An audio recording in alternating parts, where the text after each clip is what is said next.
How's it going, everybody? Thank you very much for watching. I'm Orlando Ruiz Jr. Welcome to another classic horror movie review. This is my review of Candyman from 1992. This movie was directed by Bernard Rose. This is based on a short story from Clive Barker, based off one of his stories off the Books of Blood. And I think the original story was called The Forbidden and was actually based in England and was changed to take place in America. And of course, the setting, Cabrini Green. The movie stars Virginia Madsen as Helen Lyle, who is a graduate student. She's doing a thesis paper on urban legends, and she's not satisfied with writing about the same old, and just the stories that everyone's familiar with. She wants to break some new ground. At the start of the film, Helen hears a story about a babysitter in the suburbs that says Candyman 5 times in the mirror and doesn't live to tell about it. But there was a survivor from that night, and that's how Helen is able to find out about the story. And so one night, Helen is at the school doing some work, and she has her tape recorder on, and somebody that's cleaning up nearby, a custodian, hears the tape recorder and hears the subject, which is the Candyman. And so that sparks up a conversation between them. And she mentions that her friend knows a little bit about it. And she asks to speak to her friend, and her friend tells her a little story about one of the Candyman's victims. And this person is Ruthie Jean. And she decides that she wants to find out more about what happened there. And so, not long after this, Helen decides to go down to Cabrini Green, where Ruthie Jean lived and where she died. And it's a very suspenseful moment in the film. Of course, watching this, all you can think about Helen is what a foolish person. I mean, you're putting yourself in danger, you're putting your friend in danger, and she really just seems a little crazy. But at the same time, she's kind of brave, and you kind of admire that and you kind of respect that about her. So, you kind of root for Helen just because she's so badass and doesn't care. Helen and Bernadette are able to get upstairs and avoid the gangbangers that are guarding Cabrini Green. They look at them dressed conservatively and they think they're cops or something, so they just sort of leave them alone. And they go upstairs and enter Ruthie Jean's apartment. And this is where it's really apparent that Helen is out of her freaking mind, because any other person would not want to crawl through a mirror in a bathroom and see what's on the other side of the wall. And it's a really tense moment as just watch this woman go through, and you see her friend sit there waiting for her. And you can tell Bernadette just wants to leave. She doesn't want to be there at all. She just wants to get the hell out. And, she's just sitting there while her friend is on the other side. And there's all kinds of creepy murals on the wall. There's pictures, like drawings of Candyman. And of course, everything starts to paint a picture for Helen.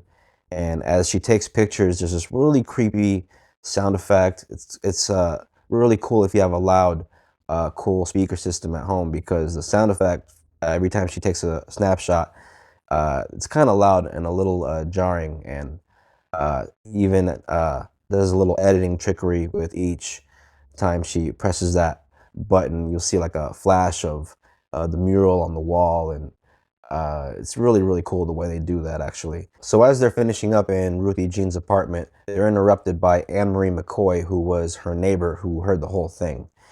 And at first, she's kind of standoffish and a little rude, but she warms up to them pretty quickly after they explain why they're there. Because she has this short monologue where she tells the story of what happened to her neighbor. And it's really bone chilling. And this movie does a great job at just getting you freaked out by hearing people tell stories. Hearing stories about the Candyman and possible things that could have happened to people around the city. It's freaky. This movie does a really great job at being a psychological thriller and at the same time a slasher horror movie. And I think it marries the two rather well.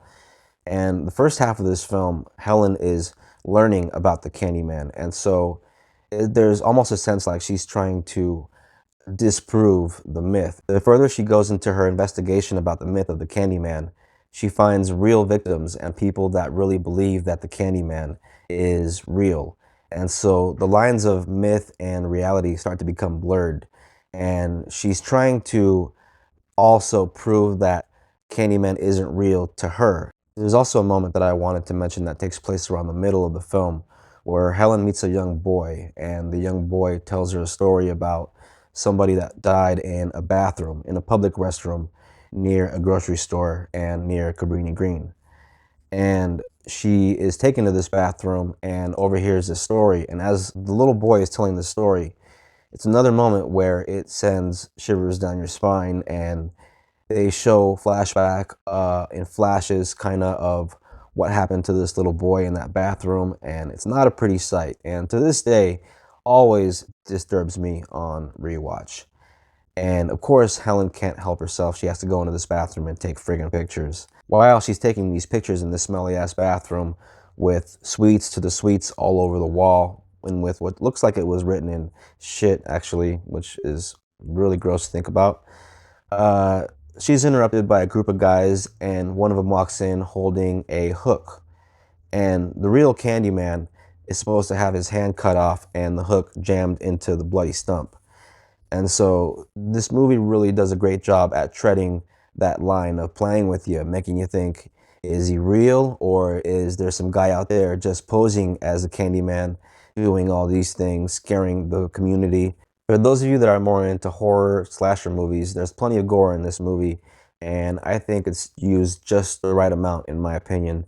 I think it could have been a lot gorier, but I think that they pulled back when they needed to, and it was more effective in that way. And for those of you that are more into like psychological horror movies, this movie has plenty of that as well. I gotta mention the actor that plays Candyman, Tony Todd, who is someone that I first saw in the 1990 remake of Night of the Living Dead, which is a pretty good remake, I gotta say, and I really enjoy it, even though it's not the one I prefer to watch over the original. When I'm gonna watch that movie, usually I put on the Romero classic, but Tony Todd is probably the best thing about that remake, and in my opinion, he's one of the things that makes this film, Candyman 1992, an endearing 90s classic. His performance is sort of heartbreaking, and he's one of those movie monsters that's actually very sympathetic because of the nature of the Candyman's backstory.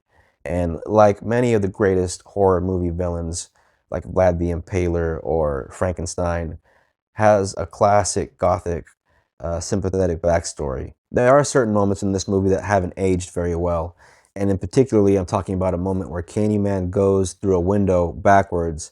It's always a little funny when it happens, and I kind of wish that part was edited a little better. But other than that, I think this movie is pretty damn near flawless. For me, Candyman is a 4-star horror film. It is a 90s classic, and I highly recommend it. For anybody that's watching scary movies this month, look out for this movie on streaming. Oh, somebody's screaming. I hope they're all right. Maybe they said the name 5 times. Who knows? All right, so there is the Blu-ray. And that is, I believe, Virginia Madsen's eye there with Candyman, his silhouette with a little bee there hanging out on the eyeball. Thank you very much for hanging out with me for a little bit. I appreciate you. If you're new to this channel, please subscribe and hit the bell for notifications on more reviews, because if you're into this kind of thing, I'm always talking about movies. I love classic movies. For the most part, talk about classics, and because this is October, talking about classic horror movies, and there's a couple more reviews left in the month. I believe Halloween 1978 is right around the corner, so look out for that review. Halloween is upon us. The 31st of October is a few days away, so very much looking forward to it. Got my candy ready, got my costume ready. Hope you guys are all ready for the big night, and hope you have a nice little stack of horror movies to watch. And so please be sure to comment, share, subscribe. Don't forget to like, and please look out for the next classic horror movie review. Till next time, peace out.